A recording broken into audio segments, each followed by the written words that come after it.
하나님 말씀은 사무엘상 16장 6절부터 13절까지 말씀입니다.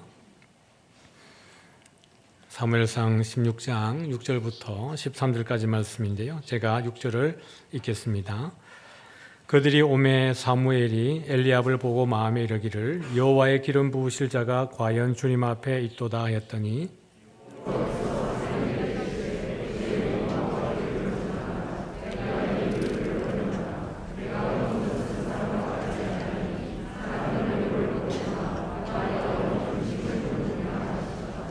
이새가 아비나답을 불러 사무엘 앞을 지나가게 하며 사무엘이 이르되 이도 여호와께서 택하지 아니하셨느니라 하니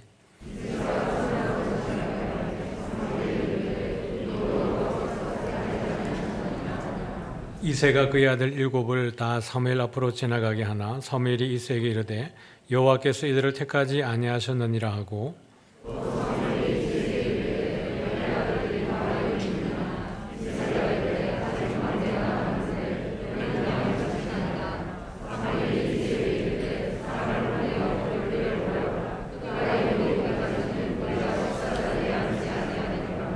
이에 사람을 보내어 그를 데려오매 그의 빛이 붉고 눈이 빼어나고 얼굴이 아름답더라.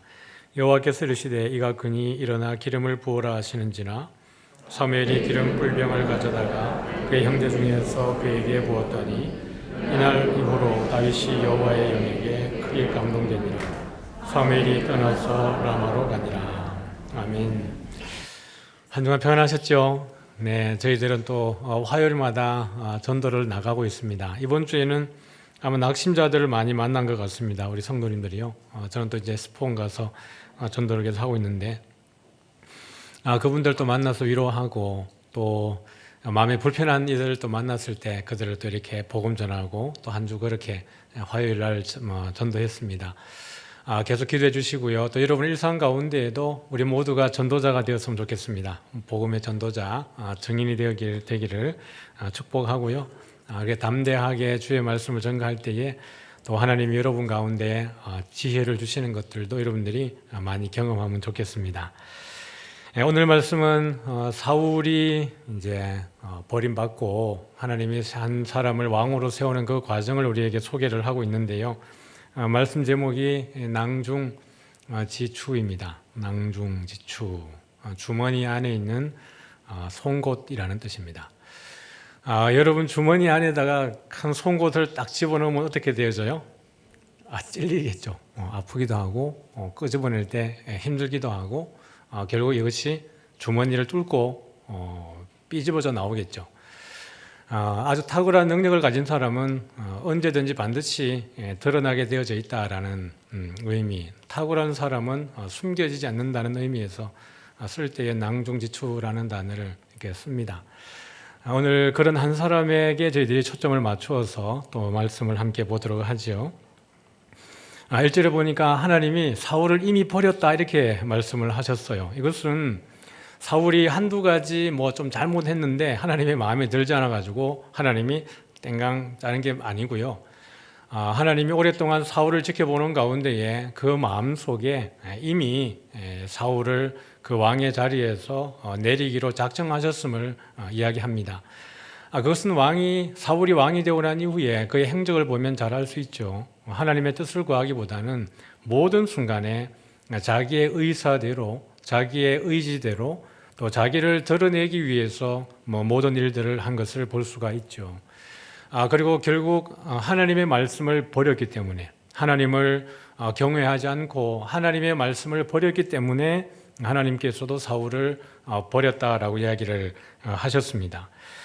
그러고 난 이후에 하나님이 사무엘을 통해서 내가 너를 베들레헴으로 보내니까 거기 가가지고 한 사람을 왕으로 세우라라고 이야기했는데 1절 하반절에 보니까 내가 너를 이라고 하는 부분부터 한번 읽어볼까요? 시작.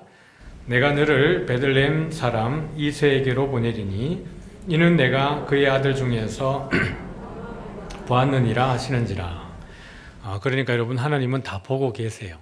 우리가 하나님이 보이지 않기 때문에 하나님이 우리를 안 본다라고 생각하지만 하나님은 영이시기 때문에 오히려 우리를 다 보실 수 있는 것입니다. 우리 어떤 생각을 하고 어떻게 행동하고 무엇을 위해 살아가는지 하나님은 늘 우리를 세밀하게 살피고 계시는 거예요. 다윗이 아무 일도 안 하고 그저 하나님께서 예정하셨기 때문에 그냥 하나님의 때에 다윗을 왕으로 이렇게 딱 뽑는 게 아니고요. 다윗의 살아가는 그 모든 날 동안을 하나님께서 세밀하게 유심히 살피신 거예요. 그래서 베들레헴에 내가 세울 한 사람이 있구나라고 하나님이 보시고 사무엘을 그리로 보내시는 것입니다. 그렇게 할 때 사무엘이 하나님께 드리는 이야기가 도대체 내가 어떻게 갈 수 있습니까? 내가 만약에 베들레헴으로 간다 그러면 사울이 나를 그렇게 알게 되면 어떻게 할 것 같아요? 죽일 겁니다라고 이야기를 하는 거예요. 이 상황은 되게 낯설고 이해하기 힘들죠. 왜냐하면 지난주 우리가 15장에 볼 때 그때만 해도 사울은 사무엘에게 어떻게 하고 있는 거죠? 나와 함께 가서 예배 좀 드리시지요. 나를 좀 도와주십시오라고 사무엘의 옷자락을 붙들고 늘어졌던 사람입니다. 그런데 하나님이 사무엘에게 와서 왕을 세우라라고 이야기했을 때 사무엘의 말은 이거 사울이 알면 저 죽습니다라는 거예요. 사울의 태도가 완전히 달라졌음을 알 수 있습니다. 이미 하나님이 사울을 버렸고요. 14절 말씀을 같이 한번 볼까요? 오늘 16장 14절입니다. 같이 한번 볼게요. 여호와의 영이 사울에게서 떠나고 여호와께서 부리시는 악령이 그를 번뇌하게 한지라. 하나님의 영이 사울에게서 떠났대요. 진짜 이건 무서운 겁니다. 그러니 여러분, 우리가 지도를 통해서 이미 보았지만은 사울의 고향 기브아에서 사무엘의 고향인 라마가 좀 북쪽에 있고요. 지형적으로 봤을 때도 기브아에서 라마는 직관할 수 있는 위치입니다. 두 곳이 높은 지역이고 중앙이 계곡처럼 쑥 꺼져 있기 때문에요. 그 위치를 기브아에서 보면 라마를 직관할 수 있는 위치죠. 그리고 선명하게 보지 못한다 할지라도 아마 병사들을 보내어서 충분히 사울은 이제 사무엘에게 조언을 받는 관계가 아니라 병사들을 보내어서 감시하게 되는 그 위치에 놓여진 것 같기도 합니다. 그러니 라마에서 여러분 베들레헴으로 가려 그러니까 기브아를 지나가야 되는 거예요. 이것은 거의 사무엘 입장에서는 생사를 그냥 이렇게 포기해야 되는 그 어려움 속에 있는 것입니다. 그러다 보니까 하나님 앞에 사무엘이 하는 이야기는 내가 어찌 갈 수 있습니까? 가면 저 죽습니다. 이미 사울의 눈빛은 달라졌고 태도는 완전히 달라졌고 하나님을 의지하기보다는 더욱더 난폭해져 가고 있다는 것을 오늘 본문 가운데에서도 보는 거예요. 사무엘이 베들레헴으로 가게 되었을 때 거기 있었던 제사장들이 장로들이 떨었다라고 이야기합니다. 그것은 어떤 외부적 환경이나 사람에 의해서 두려워한다는 뜻을 가지고 있습니다. 그러니까 이미 사무엘이 거기 올 때 이들은 사울이 가만두지 않을 텐데라는 것을 직감적으로 알았던 듯합니다. 그 가운데에서 우리는 이제 질문이 하나 생겨지는 것이죠. 그러면 왜 하나님은 사울을 왕으로 세우셨는가입니다. 여러분, 왕으로 세우라고 허락한 분이 누구세요? 하나님이세요. 사무엘에게 가가지고 기름 부으라고 한 게 누구예요? 하나님이에요. 하나님의 우리를 향하신 구원은 취소가 돼요, 안 돼요? 모르겠어요? 하나님이 한번 구원하기로 작정하신 사람에 대해서 하나님이 그 구원을 취소를 하실까요? 안 하실까요? 그럼 오늘 본문은 여러분 어떻게 해석을 해야 돼요? 하나님이 기름 부었는데 참기름을 부었나요? 이건 그냥 모조품 기름을 붓고 모조품 왕을 세운 건가요? 그럴 수는 없죠. 사울을 왕으로 세울 때 하나님은 확실히 그 가장 중요한 기름을 발랐어요. 그 올리브 기름을 짤 때요, 우리 감람유로 알고 있죠? 그 올리브 기름을 짤 때에는 3가지 단계를 거칩니다. 우리 옛날에 이제 그 시골에 가면 디딜방아 있죠? 발로 밟아서 그 방아 찢는 거 있잖아요. 모양은 그렇게 이렇게 쭉 생겼지만 큰 이제 나무 기둥으로 이렇게 해놓으면 거기에 돌로 된 줄을 3개를 달아요. 그런데 올리브를 짤 때 줄을 하나를 달아서 짜는 기름이 있고 하나를 더 추가해서 2개로 짜는 게 있고 3개로 짜는 기름이 따로 있습니다. 그래서 줄을 하나를 달아서 짜는 기름은 제일 좋은 기름이에요. 이것을 성전 기구에 바르고 하나님의 일을 쓸 때에 쓰는 유일하게 구별되는 기름이 그 기름입니다. 그것을 이제 기름 부어서 왕으로 삼고 성전 기구에 바르고 거룩하게 하는 거예요. 두 번째 다른 것은 또 다른 용도고 세 번째는 또 다른 용도로 쓰여지게 되는 것입니다. 그러니 하나님이 사울을 왕으로 세울 때 사실은 가장 좋은 기름으로 왕을 세운 거예요. 그럼에도 불구하고 왜 그러면 사울을 하나님은 버리시는 거예요. 그러면 우리가 하나님께 부름을 받고 하나님의 사람으로 살아가는데 우리가 이 본문을 볼 때 그러면 우리도 버림받을 수 있겠네 라는 생각이 들어요, 안 들어요? 그러면 하나님의 구원은 취소되는 건데요. 도대체 이 본문은 어떻게 봐야 되는 거죠? 우리가 에스겔 18장을 한번 볼까요? 18장 26절부터 28절 한번 읽어보겠습니다. 시작. 만일 의인이 그 공의로 떠나 그로 말미암아 죽으면 그 행한 죄악으로 말미암아 죽는 것이요 만일 악인이 그 행한 악을 떠나 정의와 공의를 행하면 그 영혼을 보존하리라. 그가 스스로 헤아리고 그 행한 모든 죄악에서 돌이켜 떠났으니 반드시 살고 죽지 아니하리라. 26절을 먼저 한번 보여주면요. 26절에 만일 누가요? 의인이. 27절 한번 보여줄까요? 만일 악인이. 그러면 의인과 악인의 차이는 뭘까요? 만일 의인이 그 공의를 떠나서 죄악을 행하고 그것으로 죽으면 그 행한 죄악으로 말미암아 죽는 것이라 그랬습니다. 만일 악인이 그 행한 악에서 떠나서 정의와 공의를 행하면 그것 때문에 산다는 거예요. 그러면 의인과 악인의 여러분 구분은 어디에 있는 거예요? 여러분 의인입니까? 악인입니까? 의인입니까? 악인입니까? 증거를 내놓으시오. 네, 다 의인이죠. 왜냐하면 악인이 하나님을 예배할 수 있습니까? 악인이 하나님을 예배할 수 없는 이유는 하나님을 모르기 때문에도 예배할 수 없어요. 하나님이 누구인지 모르는데 어떻게 하나님을 예배할 수 있습니까? 의인이라고 하는 것은 하나님을 아는 자들을 전제하는 것입니다. 그런데 이게 의인과 악인에게 여러분 차이가 뭐냐 그러면 사실은 큰 차이가 없어요. 의인이라고 하는 것에도 여러분이 뭘 전제로 달아야 되냐 그러면 의인이라고 하는 것 속에도 여러분이 악인이라는 것을 전제하셔야 됩니다.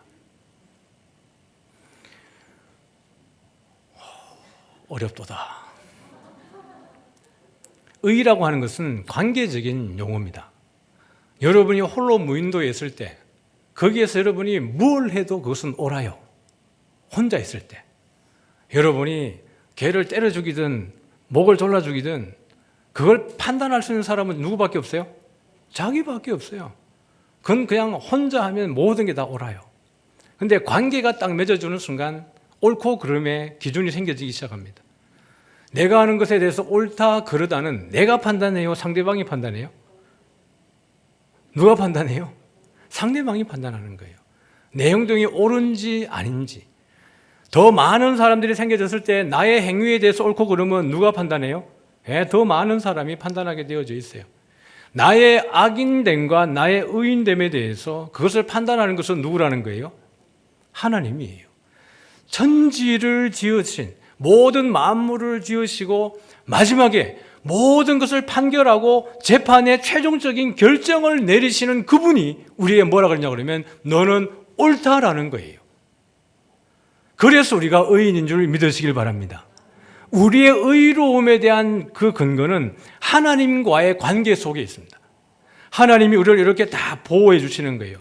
어떤 불의함도 어떤 악함도 우리가 하나님 앞에 그 모든 것들을 내려놓고 주님을 신뢰할 때 하나님이 우리 가운데 이렇게 장막을 쳐주고 보호막을 방패를 쳐주시는 거예요. 그런데 여전히 이 안에 있는 우리는 뭐예요? 죄인이에요? 아니면 의인이에요? 악인이에요? 의인이에요? 모르겠어요? 우리의 의인됨은 뭘 전제한다고요? 하나님과의 관계를 전제하는 거예요. 모든 것의 마지막 판결을 내리시는 분이 옳다 했다니까요. 옳아서 옳은 게 아니라 그냥 옳다라고 해주시는 거예요. 그게 하나님의 긍휼이고 은혜예요. 하나님이 여러 개 막아주고 있는 거거든요. 그러니까 이 안에 있는 우리가 깨끗한 상황이 아님에도 불구하고 하나님이 우리를 의롭다 해주시는 거예요. 왜 세상이 우리를 미워하는지 아세요? 우리가 하나님의 나라에 다 특채된 사람들이거든요. 공채로 하나님의 나라 들어갈 것 같으면 누구도 들어갈 것 같아요? 자기들도 들어갈 것 같거든요. 실감하지 못하는 것 같은데 우리가 세상에 딱 나가가지고 지금 세상에 나가가지고 광장에 모여서 여러 사람들에게 누가 그리스도인이고 누가 그리스도인이 아닌지를 한번 찾아보십시오라고 하면 여러분이 그리스도인이라고 지목될 확률이 몇 퍼센트 될까요? 모르겠어요. 반대로 거기에서 여러분이 그리스도인이 아니라고 지목될 확률은 얼마겠어요? 모르겠어요. 여러분이 그리스도인인지 아닌지 구분이 되져요, 안 되져요? 왜 안 되져요? 똑같기 때문에 그래요. 여러분은 순백색으로 정결한 신앙을 가지고 있습니까? 깨끗합니까? 윤리적으로 여러분이 모순이 하나도 없이 정말 누가 봐도 여러분이 깨끗하고 순결한 모습으로 살아가는 거예요? 그러면 여러분의 의로, 여러분의 행위로 의로워지는 겁니다. 세상에 두고 보면 그들과 우리가 다를 것 같지만 똑같습니다. 오히려 그들이 훨씬 더 내가 천국에 합당한 사람이야. 나 같은 사람은 법 없이도 사는 나 같은 사람이 천국 가야지. 어떻게 맨날 거짓말하고 뒷담화하고 이런 사람들이 교회 다닌다고 천국을 가? 그러니까 여러분 교회 다니는 사람을 싫어해요.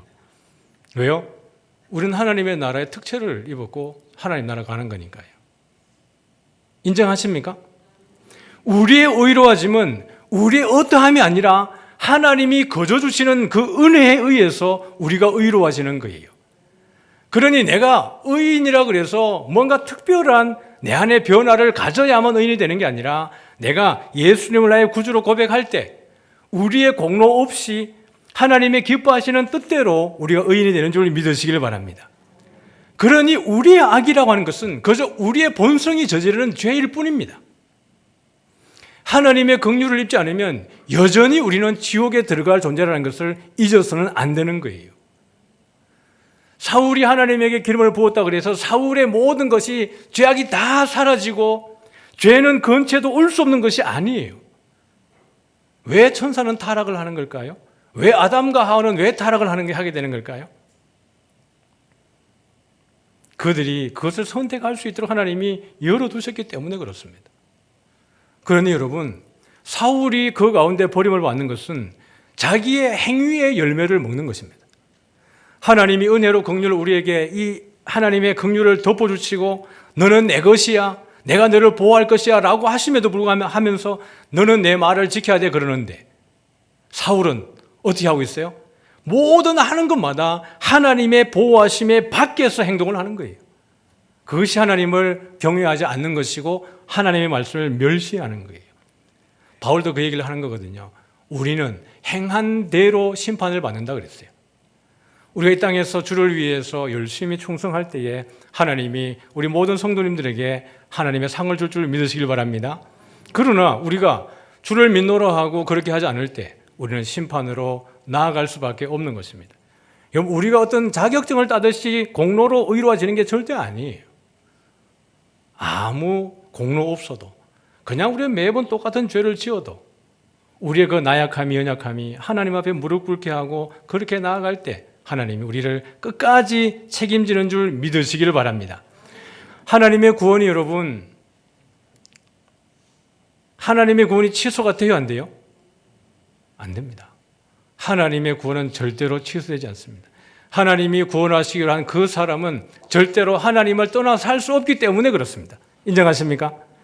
하나님의 말씀을 무시하는 자는, 하나님을 떠난 자들은 애초에 그 안에 하나님이 없는 자들입니다. 그렇기 때문에 어떻게 살아야 되는지 그것이 그 안에 없는 거예요. 그러나 하나님의 은혜를 입은 사람들은 무엇을 하든지 먹어도 마셔도 무엇을 해도 주님만 생각하는 줄 믿습니다.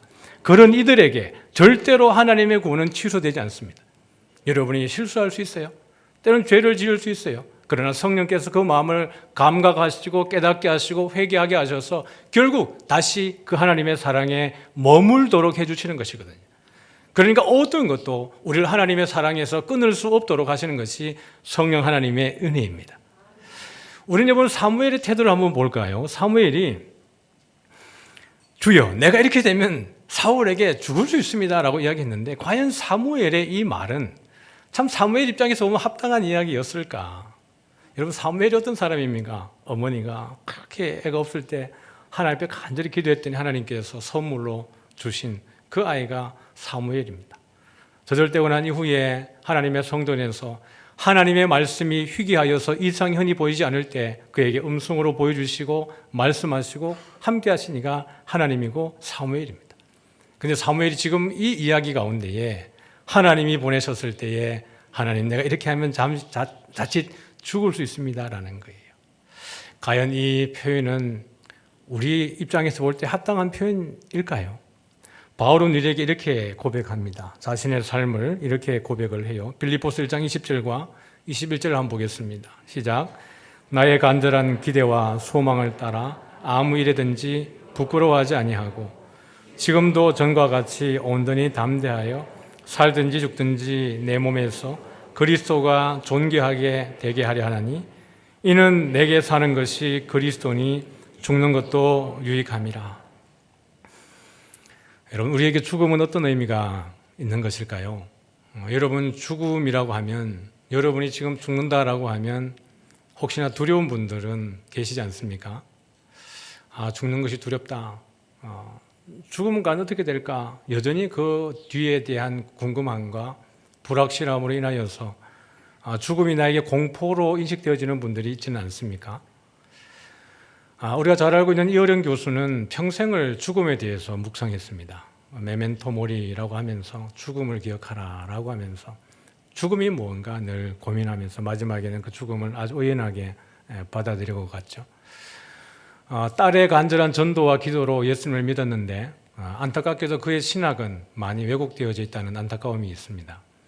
그런데 여러분, 우리에게 죽음이라고 하는 것은 과연 무엇일까요? 여러분, 죽음을 기쁨으로 맞이할 수 있습니까? 네, 할렐루야. 아멘 하지 않은 분들은 두렵습니까? 과연 죽음은 천국은 있을까? 죽음은 과연 내세가 진짜 있을까? 거기에 대한 불확실함 때문에 여러분들이 두려워하고 있지는 않습니까? 바울은 내가 사는 것과 죽는 것 사이에 끼어 있다라고 이야기합니다. 내가 살든지 죽든지 내 몸에서 그리스도가 존귀하게 되기를 원하는데 그러기 때문에 내가 사는 것도 죽는 것도 다 유익하다라고 이야기했습니다. 바울은 그러면서 하는 이야기가 내가 이 둘 사이에 끼어 있다라고 이야기합니다. 죽음과 삶 사이에 굳이 끼어 있다라고 표현을 한 거예요. 바울은 나는 차라리 세상을 떠나는 것이 낫다라고 이야기했습니다. 다시 말하면 나는 죽는 것이 훨씬 낫다라고 바울은 얘기했어요. 왜냐하면 바울은 삼천청을 보았기 때문에 그렇습니다. 하나님의 계신 곳을 목격했기 때문에 그렇습니다. 그러므로 내가 지금 죽는 것이 세상을 떠나서 주와 함께 있는 것이 내게 훨씬 더 좋은 일이나라고 이야기했습니다. 그러나 내가 이 세상을 떠나지 않는 것은 너희를 위하여서 유익하다 그랬어요. 본인이 주님을 위해서 복음 전할 때에 바울이 당하는 것이 꽃길을 걸어가면 그 삶 살만하죠. 복음을 전할 때마다 그는 고난과 환난과 죽음의 위기 가운데에 매를 맞고 여러분 그런 트라우마가 지속적으로 반복되는 가운데에 복음 전하는 일이 무슨 유익이겠습니까? 그러니 바울 입장에서는 내가 복음을 전하다가 차라리 매를 맞으며 감옥에 갇혔을 때 그때에 그 매를 맞고 죽는 것이 훨씬 나은 일이라고 고백하는 거예요. 왜냐하면 그렇게 되면 주와 함께 영원히 함께하는 것이니까요. 그러나 자기를 위해서는 내가 죽는 것이 훨씬 나은 일인데 너희를 위해서는 내가 살아야 된다는 것입니다. 왜냐하면 아직 복음을 확실히 모르는 이들에게 하나님의 복음을 더 선명하게 이야기해야 되는 것이고 하나님의 나라가 무엇인지 정말 천국이 있다라는 것, 이 모든 것들을 내가 선명하게 이야기해야 되기 때문에 내가 사는 것이 더 유익하다라고 이야기를 하는 것입니다. 그럼 오늘 우리의 삶의 의미는 무엇일까요? 우리가 죽으면, 여러분이 돌아가시면 천국에 가신다는 확신이 있습니까? 그러면 여러분 죽음은 우리에게 두려운 것이 아니어야 됩니다. 죽음은 오늘 우리가 집에 들어가서 밤에 잠을 자듯 편안하게 죽음은 우리가 맞이할 수 있는 것이어야 합니다. 사실 여러분 얼마나 매일매일 죽습니까? 여러분이 집에 들어가셔서 마지막에 잠을 딱 주무실 때에 그건 여러분 죽는 과정입니다. 그리고 그 다음날 눈을 뜨게 될 때 우리는 뭘 보는 거예요? 부활을 경험하는 것입니다. 우리는 매일매일 죽고 부활하고 죽고 부활하는 거예요. 죽음이 여러분 낯선 게 아닙니다. 죽음은 주와 함께 영원히 왕노릇하게 되는 하나의 통로이기 때문에 그렇습니다. 제가 처음 교회 가서 고등학교 때인데 장례식에 가는 한 장로님이 기도하실 때 그렇게 기도하셨어요. 진짜 멋있는 단어를 썼는데 이렇게 하셨죠. 올 때는 순서가 있는데 갈 때는 순서가 없죠. 그러면서 기도하셨어요. 예? 연세가 많다고 먼저 가시는 거 아니고 젊다고 늦게 가는 게 아닌 거거든요. 죽음은 항상 우리 가운데 있어야 되고 내가 살든지 죽든지 그 삶의 목적은 무엇이어야 합니까? 그리스도이어야 합니다. 내가 죽을 때에도 그리스도로 인하여서 죽는 것이고 살아도 그리스도를 위하여서 살아가는 것입니다. 여러분, 그 천국에는 하나님의 나라에는 눈물이 없다니까요. 주와 함께 영원히 왕노릇하는 그 위로만이 우리에게 있는 줄 믿으시길 바랍니다. 오늘 말씀은 이제 다윗의 가정으로 한번 가보도록 하죠. 그렇게 사울이 두려워하면서 베들레헴으로 갔습니다. 가서 딱 보니까 그의 눈에 들어오는 인물이 있었는데 그 첫째 아들이 눈에 들어오는 거예요. 6절에 보니까 누가 들어와요? 엘리압이 딱 들어왔습니다. 그랬더니 그가 보기 좋았어요. 그래서 여호와의 기름 부으실 자가 과연 주님 안에 있네 라고 생각을 한 거죠. 그런데 7절을 한번 볼까요? 시작. 여호와께서 사무엘에게 이르시되 그의 용모와 키를 보지 말라. 내가 이미 그를 버렸노라.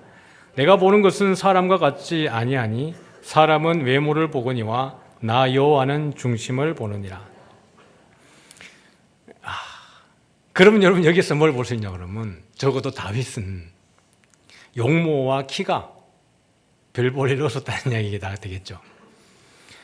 우리는 그냥 다윗 그러면 통일 이스라엘의 왕이고 오시는 예수님의 그 메시아의 어떤 모델이기 때문에 다윗의 긍정적고 좋은 면을 이렇게 부각하지만 다윗은 여기서 보면 내가 왕이 될 상이 아닌가벼 이렇게 됩니다.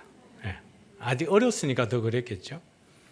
오늘 이 엘리압을 시작해가지고 몇 명이 지나가요? 그 아들들이? 10절에 보니까 7 아들이 지나가요. 그런데도 다윗이 등장을 하지 않습니다. 그런데 이때 다윗은 여러분 어디 있었어요? 저 들판 목장에 있었습니다. 양치고 있었어요. 그러니까요, 아버지 이새의 마음에는 다윗이 왕의 후보라고 생각을 했을까요? 안 했을까요? 전혀 하지 않았습니다. 7 아들이 지나갔으니까 8째가 막내였는데요. 이 나이 차이도 좀 있었겠죠. 저는 제 큰형님과 나이 차이가 16살 차이입니다. 어머니가 저를 안 낳으려고 마음과 뜻과 정성을 다해서 그렇게 애를 썼는데 태어나 버렸어요. 제가 이제 16살 차이가 되는 거죠. 그러니까 형제가 많다 보니까 사실 막내기까지 관심을 갖지 않잖아요. 그냥 뭐 이렇게 항상 집안의 노동자의 한 사람으로 그냥 제가 살아가고 군대 갈 때에도 아무도 누가 하나 잘 갔다는 말 안 했습니다. 제가 그냥 군대 갔다가 그렇게 온 거죠. 막내의 소름이 있어요. 막내 그러면 기원 받았다 이렇게 애교 많다 그러지만 그 누구 집 얘기인지 모르겠습니다. 딴 세상의 얘기입니다 저는. 근데 이 다윗이 여러분 보세요. 7 아들이 지나갈 동안에 아버지의 마음에 조금이라도 다윗도 왕의 후보라고 생각하면 어떻게 했겠어요? 종을 보내든지 아니면 다른 맞이를 보내든지 해가지고 얘야 넌 지나갔으니까 다윗을 보내거라 해야 될 텐데 그렇게 하지 않아요. 여러분 다윗은 외로운 자리에 있습니다. 아무의 시선에 들지 않고 그 시선 밖에 머물러 있습니다. 지금 적어도 이 현장에서는요. 그 외모도 용모도 사무엘에게 한 번도 비춰질 수 없는 자리에 다윗은 거기에 있는 거예요. 시편 27편에 한번 보면 10절에 이렇게 이야기합니다. 읽어볼까요? 내 부모는 나를 버렸으나 여호와는 나를 영접하시리이다. 여러분 이 가정의 문화를 보면 나중에 그 골리앗과의 전쟁에 다윗이 가지 않습니까? 그때 전장에 나가 있었던 형들이 다윗을 대하는 태도를 보십시오. 다윗에 대한 존중은 전혀 없습니다. 내 부모는 나를 버렸지만 누구는 버리지 않아요? 여호와는 영원히 나를 영접하시고 함께 한다라는 거예요. 이렇게 소외되고 버림받았다고 생각했을 때에도 다윗은 여러분 슬펐을까요? 안 슬펐을까요? 캔디예요. 다윗의 마음속에는 여호와밖에 없었습니다. 양을 지킬 때 사자가 나타나고 곰이 나타나고 늑대가 나타날 때에도 다윗은 누구의 이름으로 그걸 물리치는 거예요? 여호와의 이름으로 그 곰을 물리치고 그 사자의 발톱에서 양을 끌어내는 거예요. 그것은 자기의 목숨을 내어놓는 행위예요. 자기의 목숨으로 양을 살리는 게 아니라 하나님의 은혜에 맡기면서 그 양 한 마리 한 마리를 지켜보고 있는 것입니다. 이러한 다윗을 하나님은 지켜보고 있었다고요. 하나님이 사울을 버렸을 때에 내가 이새의 가정에 한 왕을 보았노라라는 거예요. 여러분, 평소에 그 태도와 그 자세가 얼마나 중요합니까? 대면대면하지 않고 함부로 하지 않고 그 양 한 마리에 온 정성을 쏟고 자기의 목숨을 내어놓는 그 사람이야말로 한 나라를 책임질 왕이 아니겠습니까? 하나님이 그 다윗을 본 거예요. 그런데 12절에 보니까 그렇게 해서 다윗을 자기 앞에 딱 세워봤더니 12절에 한번 보겠습니다. 같이 읽어볼게요. 시작.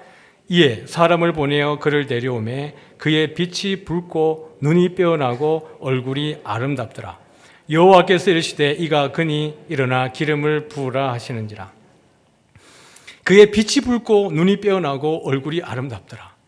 이 좀 모순됩니다. 7절에 보니까 뭐라 그랬어요? 용모와 키를 보지 않는다며요.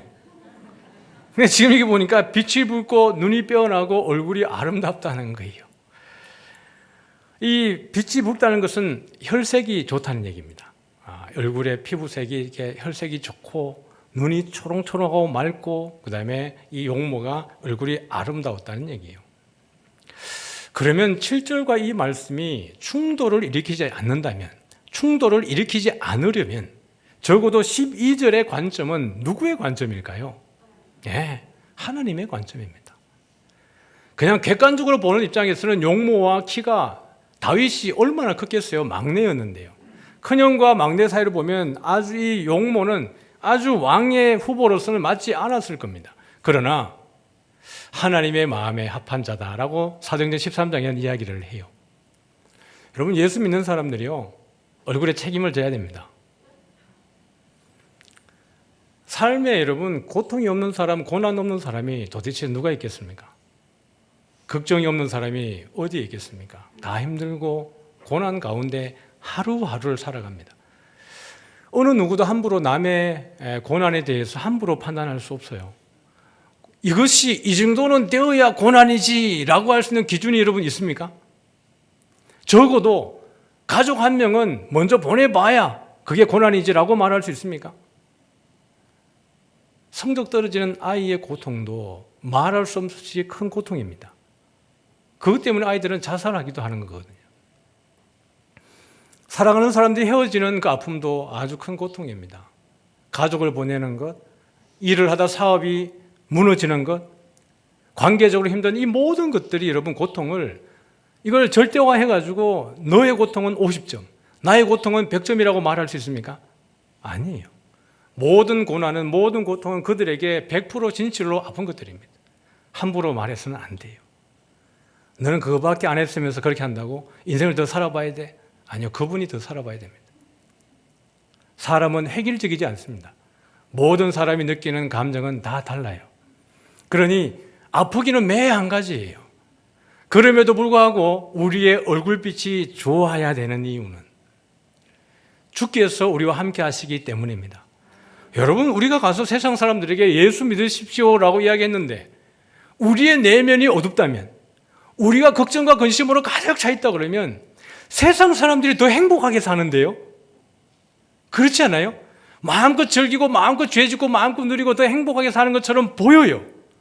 그런데 우리의 얼굴이 더 어둡고 우리의 내면이 더 답답하다면 그들에게 예수 믿으라 그랬을 때 뭘로 예수 믿을 증거하겠습니까? 그런 어려움이 있을 때에도 주의 성령께서 우리 가운데 힘을 주시는 줄 믿습니다. 다윗이 홀로 외로울 때에 그 인생을 자책하지 않고 포기하지 않고 그는 누구만 바라보는 거예요? 주만 보는 거예요. 주님이 그 인생에 힘이 되고 능력이 되고 찬송이 되고 할 때에 다윗의 얼굴에 기쁨이 있는 거예요. 괜찮아요. 다 없어도 누구만 있으면 돼요? 주님만 있으면 돼요. 다 있어도 주님 없으면 nothing입니다. 그러나 아무것도 없어도 주님 계시면 전부를 가진 줄 믿으시길 바랍니다. 그러니까요, 여러분 얼굴에 책임지셔야 돼요. 어떤 사람들이 눈이 초롱합니까? 기도 많이 하고 말씀 읽고 정직하고 성실하게 사는 사람들의 눈을 막습니다. 눈을 한번 이렇게 보세요. 눈이 정말 맑은 분들이 계세요. 사랑이 많고 정말 주님을 사랑하는 사람들. 세상 사람들도 마찬가지예요. 거짓 없이 사는 사람들의 눈망울은 막습니다. 그런데 죄를 짓고 뭔가 뒤에 뒷담화를 하고 불편하게 사는 사람들은 눈이 항상 흐려요. 그 안에 죄가 그대로 보이는 듯합니다. 여기 여러분, 다윗이 빛이 붉고 눈이 빼어나고 얼굴이 아름답다는 것은 주님 앞에 신실하다는 것을 보여주고 있습니다. 하나님의 마음에 합한 사람으로 살아가고 있다는 것을 보여주는 거예요. 그런 저와 여러분 되어지기를 소원합니다. 직장에서 소외당하십니까? 가정에서 다윗같이 그렇게 대접받고 계십니까? 아니면 이런 관계적으로 힘든 상황 속에 계십니까? 예, 다윗도 그랬습니다. 우리 예수님도 그랬습니다. 그러면 우리도 다윗같이, 예수님같이 정말 하나님으로 충만한 저와 여러분 되시기를 축복합니다. 그럴 때요, 세상이 감당할 수 없는 능력으로 하나님께서 우리에게 평강을 주는 줄 믿으시길 바랍니다. 그렇게 할 때 하나님이 다윗에게 기름을 붓게 되었을 때 13절에 보면 이날 이후로 다윗이 누구에게요? 여호와의 영에게 크게 감동되니라 라고 이야기를 하는 거예요. 말씀을 정리하면서 우리는 이 기름 부음에 대해서 정리하고 말씀을 마치려고 합니다. 이 기름 부음의 의미가 뭘까? 왜 하나님은 그 사람들에게 세우는 사람들마다 기름을 붓는 것일까? 그리고 또 기도할 때 그렇게 기도하지 않습니까? 하나님, 이 예배 가운데 기름 부어주시고 이 일들 가운데 기름 부어주시고 우리가 나가는 그 삶에 하나님께서 뭐 해달라고요? 기름 부어주시고. 이 기름은 도대체 뭘까요? 그리고 우리는 정확하게 알고 이 기름 부음에 대한 이야기를 하는 걸까요? 이 알고 나면 기름 부음을 쓸 수 있는데 모르고 나면 기름 부음을 잘 못 써요. 자, 우리 요한일서 2장 20절과 27절 한번 보겠습니다. 같이 읽죠. 너희는 거룩하신 자에게서 기름 부음을 받고 모든 것을 아느니라. 27절요. 너희는 주께 받은 바 기름 부음이 너희 안에 거하나니 아무도 너희를 가르칠 필요가 없고 오직 그의 기름 부음이 모든 것을 너희에게 가르치며 또 참되고 거짓이 없으니 너희를 가르치신 그대로 주 안에 거하라. 여러분, 기름 부음이 무엇 같아요? 네, 성령의 임재를 이야기하는 것입니다.